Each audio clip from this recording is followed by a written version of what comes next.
कहानी की शुरुआत में हमने देखा कि यूएसए का एक फाइटर जेट जब अफगानिस्तान में उड़ रहा था तो अचानक ही कुछ दुश्मनों ने उन पर एक मिसाइल दाग दी। टेरी जो कि प्लेन उड़ा रहा था उसने तुरंत फाइटर जेट का डिफेंस सिस्टम एक्टिवेट किया, लेकिन बदकिस्मती से मिसाइल फिर भी उनके जेट पर आ लगी। प्लेन पूरी तरह कंट्रोल से बाहर हो चुका था और अब जिंदा रहने का सिर्फ एक ही तरीका है, प्लेन से नीचे कूद जाना। दोनों बिना समय गवाए अपने फाइटर जेट से कूद गए। कुछ मिनटों बाद केट और टेरी को होश आया तो वो अफगानिस्तान के रेगिस्तान के बीचों बीच थे, लेकिन इससे पहले टेरी घायल केट की मदद कर पाता अफगानी फाइटर्स ने उन्हें घेर लिया और टेरी पर धुआंधार फायरिंग कर दी, जिससे वो बुरी तरह जख्मी हो गया। फिर जैसे ही एक अफगानी फाइटर टेरी के पास आया तभी अचानक से केट ने उस पर हमला बोल दिया। उसने अपनी बंदूक से उस आदमी को वहीं ढेर कर दिया। इसके बाद केट ने दूसरे दुश्मनों पर भी ताबड़तोड़ फायरिंग की और अपनी बहादुरी से उन्हें निहत्था कर दिया। लेकिन मुश्किलें यहीं खत्म नहीं हुई।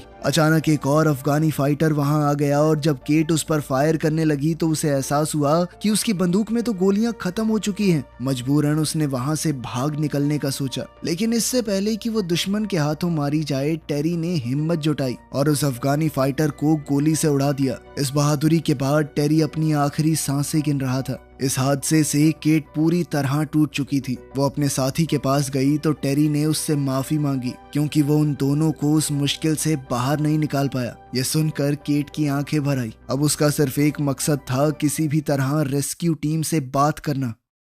उधर दूसरी तरफ बाकी अफगानी फाइटर्स ने देखा कि उनका लीडर अभी भी जिंदा है। साथ ही उन्हें ये भी पता चला कि अमेरिकन फौज वहां से फरार हो गई थी। कुछ देर तक चलने के बाद केट को दूर से दुश्मन की गाड़ियों का एक पूरा काफिला नजर आया जिन्होंने पूरे इलाके को घेरा हुआ था। केट ने तुरंत फैसला किया कि यहाँ रुकना खतरनाक है, इसीलिए वो छुपने के लिए पास के एक बंकर की तरफ भागी। लेकिन बंकर तक पहुंचने से पहले ही दुश्मनों ने उसे देख लिया और उस पर धुआंधार फायरिंग शुरू कर दी। उनके लीडर ने तो केट के ऊपर एक मिसाइल फायर की, लेकिन वो किसी तरह बच निकली। फिर जैसे ही धुआं साफ हुआ तो केट ने देखा कि धमाके की वजह से बंकर का दरवाजा खुल गया था। अब केट बिना एक भी सेकंड गवाए बंकर के अंदर घुस गई। तभी एक दुश्मन उसके पीछे दरवाजे तक आ गया तो केट ने अपनी पिस्टल से उसे मार गिराया। खैर इसके बाद केट ने देखा कि वो ऐसी सीढ़ियों के सामने खड़ी थी जो शायद सैकड़ों मीटर गहरी हैं, लेकिन उसके पास कोई चारा तो था नहीं, इसीलिए उसने नीचे उतरने का फैसला किया।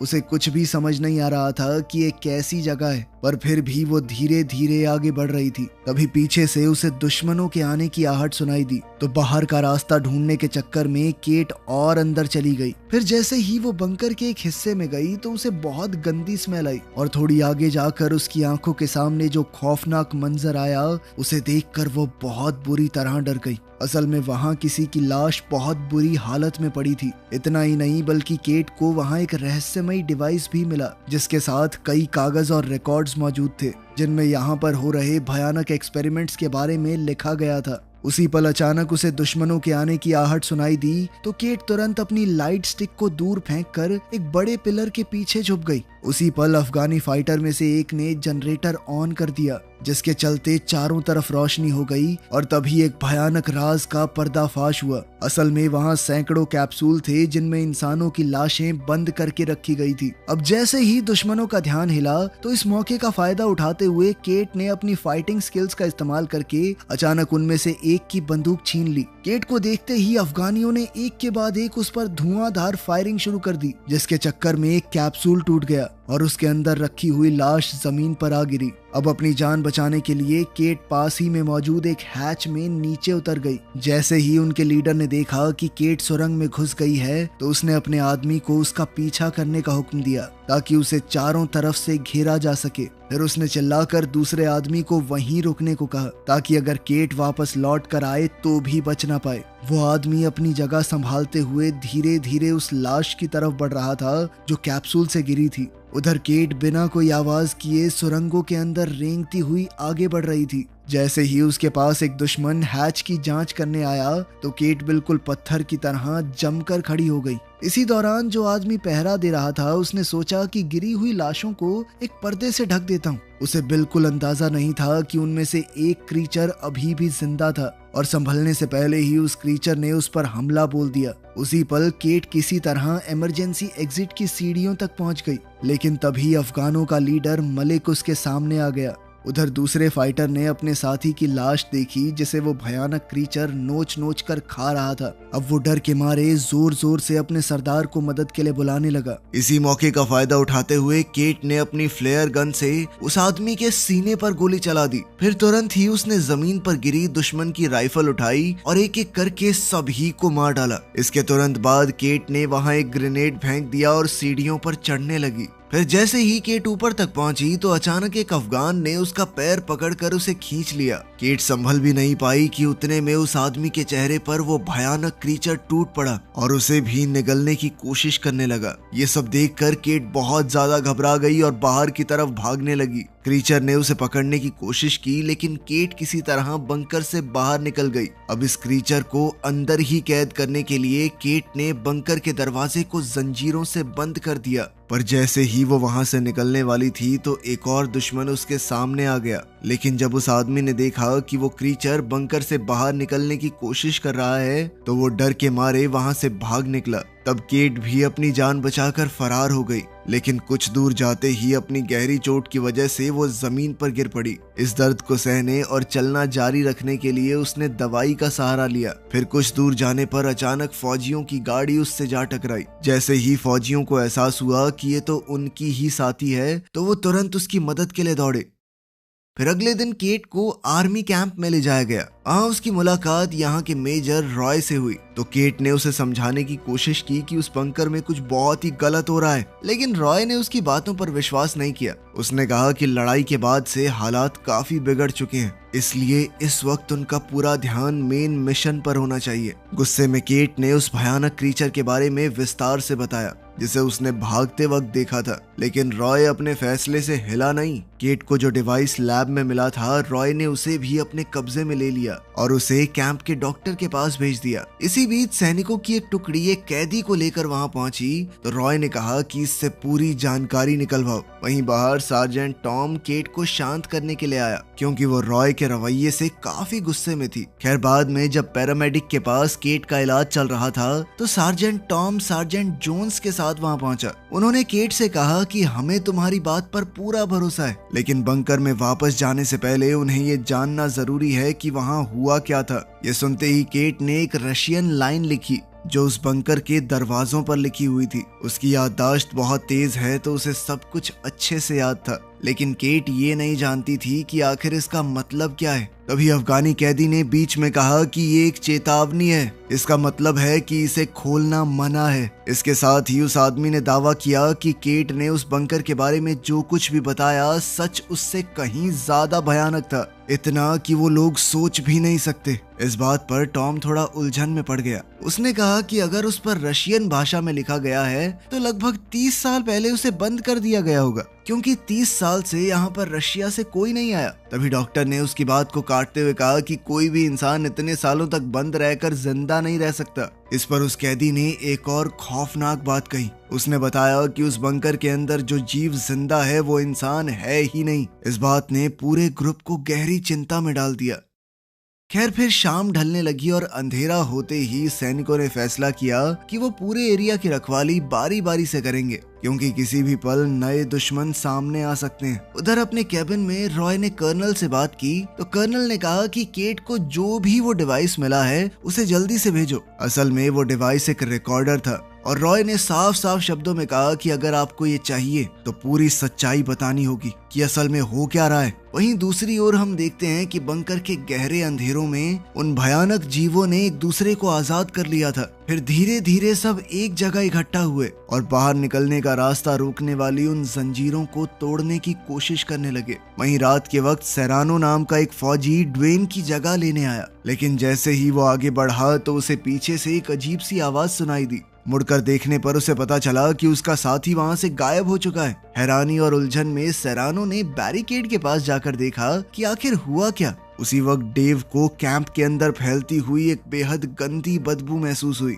और शक होने पर वो आसपास देखने निकल गया। तभी उसे दूर से वो भयानक क्रीचर सीधा बेस की तरफ दौड़ते हुए नजर आए तो डेव ने पूरी ताकत से चीख कर सबको बताना चाहा। अलार्म सुनते ही पूरी टुकड़ी ने अपना सामान उठा लिया और तुरंत लड़ाई के लिए तैयार हो गए। पल भर में ही सभी सैनिकों ने बैरिकेड पर अपनी जगह ले ली। और जो कुछ भी हिलता डुलता दिखाई दिया उस पर गोलीबारी शुरू हो गई। अब रॉय को पूरी तरह समझ आ गया कि केट सच बोल रही थी। उसने सार्जेंट टॉम को ऑर्डर दिया कि टुकड़ी की अगुवाई करो और सभी खतरनाक हथियारों का पूरी तरह इस्तेमाल करना। इसके बाद सैनिक हमला करके उन क्रीचर्स को खत्म करने की कोशिश करने लगे, लेकिन अचानक ड्वेन पर एक क्रीचर पीछे से टूट पड़ा और सिर्फ एक ही वार में उसका सर धड़ से अलग कर दिया। यह नजारा देखकर उन सबके हाथ पैर फूल गए थे। सिएना ने घबराकर उस क्रीचर पर गोलियां चला दी और उसे दीवार से नीचे गिरा दिया। तुरंत ही पैरामेडिक दौड़कर ड्वेन की मदद करने पहुंचा, लेकिन वो क्या ही कर सकता था।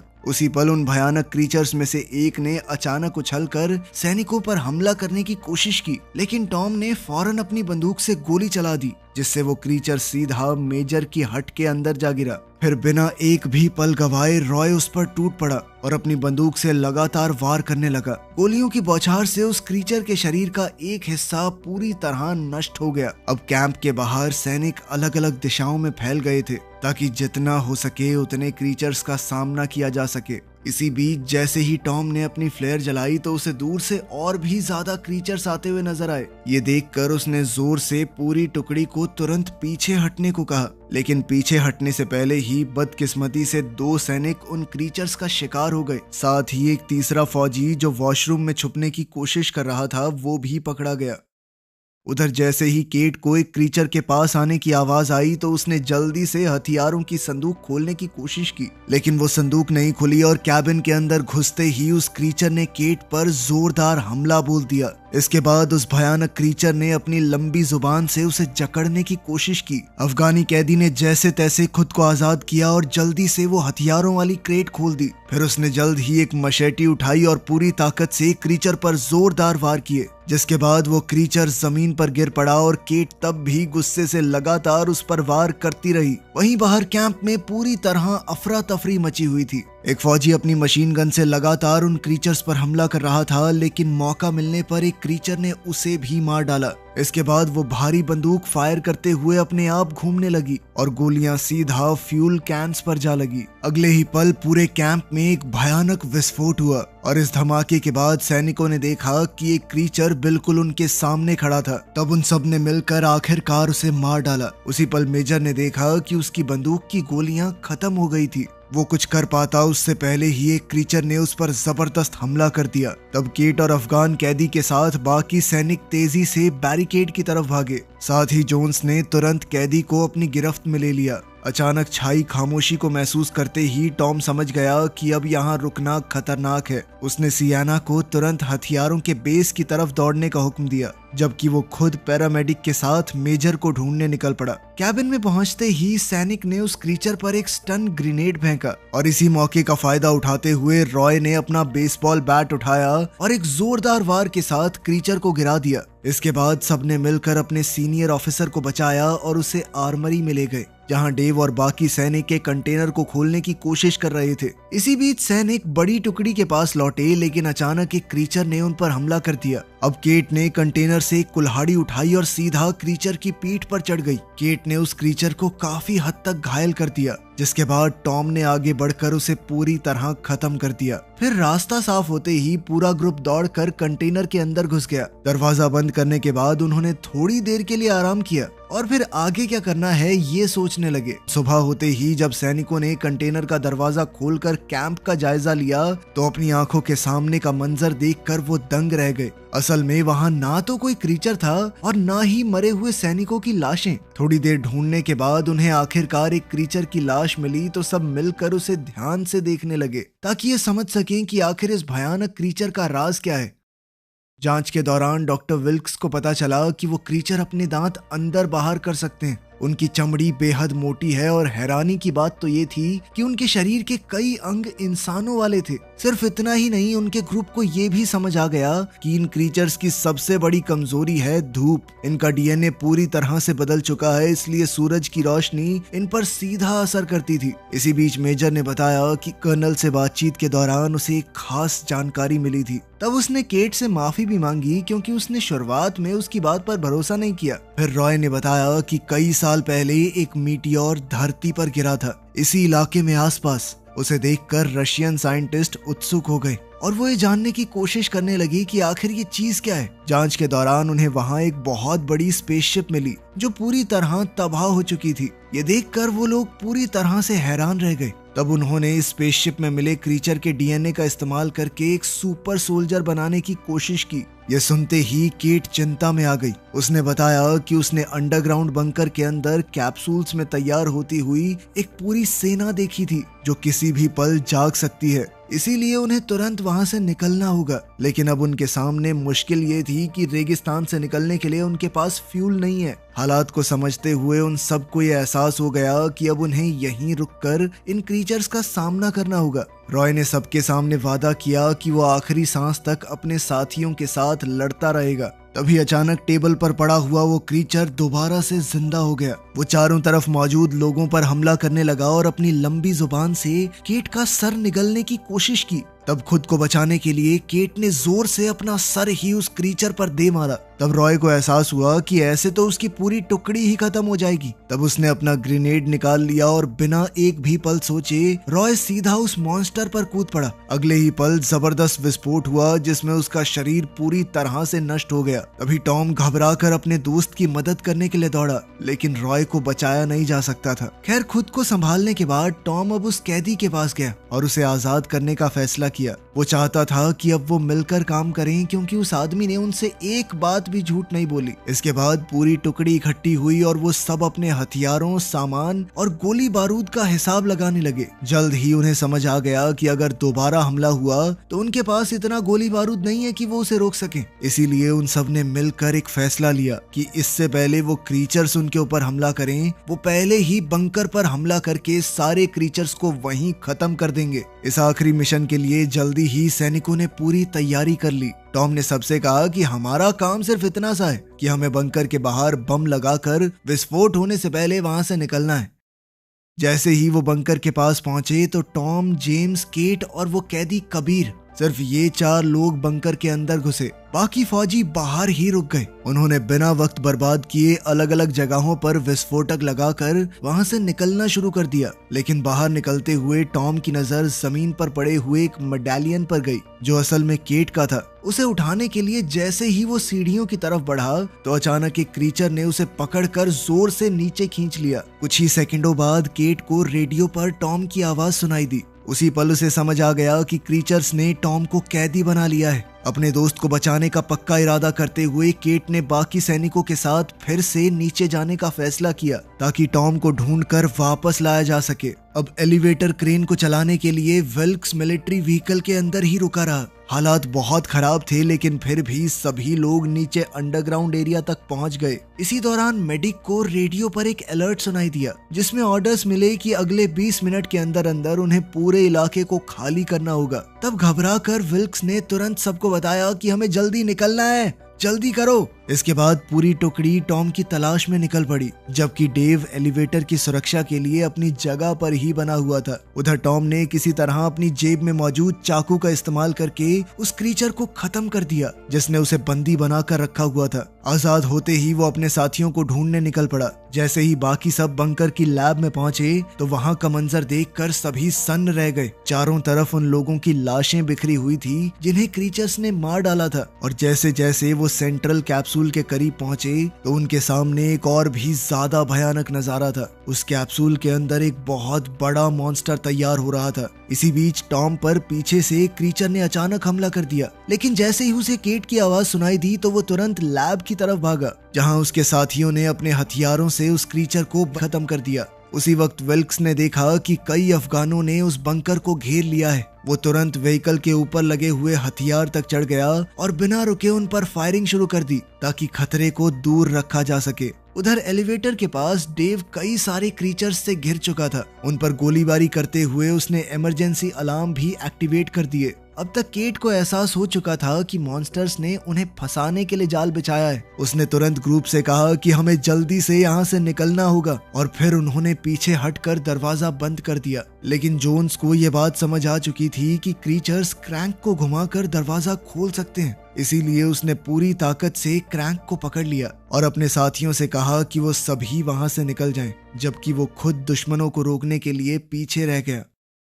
उधर बाहर विल्क्स की बंदूक की गोलियां खत्म हो गई थी। उसने जल्दी जल्दी रीलोड करने की कोशिश की, लेकिन उसे बिल्कुल अंदाजा नहीं था कि एक अफगानी बिल्कुल उसके नीचे मौजूद था। इसी बीच बंकर से निकलते हुए सियाना के कानों में पीछे से एक भयानक गरज सुनाई दी। वो खुद वहीं रुक गई ताकि उसके बाकी साथी सुरक्षित तरीके से एग्जिट तक पहुंच सकें। थोड़ी ही देर में पूरी टुकड़ी एलिवेटर तक पहुंच चुकी थी, लेकिन जैसे ही टॉम को एहसास हुआ कि सियाना उनके साथ नहीं है तो उसने तुरंत उसे बचाने का फैसला किया। उसने बाकी सबको ऑर्डर्स दिए कि अगर मैं 5 मिनट के अंदर अंदर बाहर नहीं आया तो सारे बॉम्ब्स एक्टिवेट करके वहां से निकल जाना। उधर सियाना पर एक क्रीचर ने अचानक हमला कर दिया। वो आसपास पड़े सामान का इस्तेमाल करके अपने दुश्मन का सामना कर रही थी। गुस्से में वो लगातार वार करती रही और आखिरकार उसने क्रीचर को खत्म कर दिया। लेकिन तभी पीछे से एक और क्रीचर आया और उसके चेहरे के एक हिस्से को बुरी तरह नोच लिया। ये वार इतना भयानक था कि सियाना की मौके पर ही मौत हो गई। ये देखकर टॉम गुस्से से भर गया। उसने एक चाकू उठाया और डस्टबिन के ढक्कन को ढाल बनाकर क्रीचर से लड़ने लगा। वहीं जोन सब इस सब से बहुत थक चुका था। उसने दरवाजे से हटकर अपना डेटोनेटर निकाला और अपने दोस्तों को बचाने के लिए खुद शहीद हो गया। इस जबरदस्त विस्फोट में उसके आसपास मौजूद सारे म्यूटेंट खत्म हो गए। धमाके की आवाज सुनते ही टॉम समझ चुका था कि अब वहां रुकना मौत को दावत देने के बराबर है। उसने तुरंत वहां से भागने का फैसला किया। वहीं बाहर एक अफगानी ने पैरामेडिक पर हमला बोल दिया। वो अपने चाकू से विल्क्स को मारने ही वाला था, लेकिन उसने जैसे तैसे अपनी जान बचाई। फिर हर एक दुश्मन से बहादुरी से लड़ते हुए उसने क्रेन एक्टिवेट की ताकि वो पूरे ग्रुप को ऊपर खींच सके। लेकिन दिक्कत ये थी कि ब्लास्ट के चलते मैकेनिज्म का एक हिस्सा डैमेज हो गया था, जिस वजह से गाड़ी आगे की तरफ चलने लगी। विल्क्स ने घबराकर गाड़ी को रोकने की पूरी कोशिश की। वहीं एलिवेटर के अंदर केट, कबीर और डेव एक साथ मिलकर दर्जनों क्रीचर्स का सामना कर रहे थे। अचानक एक क्रीचर ने अपनी बाजू से डेव के सर पर वार किया और वो वहीं पर ढेर हो गया। जैसे ही पैरामेडिक को समझ आया कि क्रेन को अब रोका नहीं जा सकता, तो उसने गाड़ी की दूसरी तरफ कूदने का फैसला किया। इसी बीच उनकी लड़ाई के दौरान कबीर को सीढ़ियों के ऊपर मिलिट्री व्हीकल दिखाई दिया, लेकिन तभी एक क्रीचर ने उसे पकड़ लिया और कबीर समझ चुका था कि अब उसका बचना मुश्किल है। उसने जोर से चिल्लाकर केट को प्लेटफॉर्म से कूदने को कहा। उसकी वजह से बिल्कुल ऐन मौके पर केट की जान बच गई, जबकि एक जबरदस्त धमाके में कबीर और बाकी सभी क्रीचर्स खत्म हो गए। कुछ सेकंडों बाद केट की मुलाकात टॉम से हुई। दूसरी तरफ विल्क्स पर अभी भी कुछ दुश्मन जानलेवा हमला करने वाले थे, लेकिन आखिरी पल पर उनकी टीम वहां पहुंची और अपने हथियारों से सबको खत्म कर दिया। थोड़ी देर बाद उनके ग्रुप ने देखा कि मिलिट्री प्लेन एक न्यूक्लियर मिसाइल फायर कर रहा है। तब वो लोग तुरंत एक गाड़ी में बैठकर वहां से भागने की कोशिश करने लगे। आखिरकार एक बड़ा बम जमीन पर आ गिरा और रेगिस्तान के कई किलोमीटर के इलाके में सब कुछ तबाह हो गया। इस धमाके में मुश्किल से सिर्फ 3 लोग अपनी जान बचा पाए थे। वो ये समझ चुके थे कि यह हमला इस बात को यहीं दबा देने के लिए किया गया था, और उन्होंने भी बिना पीछे देखे हमेशा के लिए उस जगह को छोड़ दिया। वीडियो पसंद आई तो लाइक कर देना, चैनल को सब्सक्राइब कर लेना। मिलते हैं अगली वीडियो में।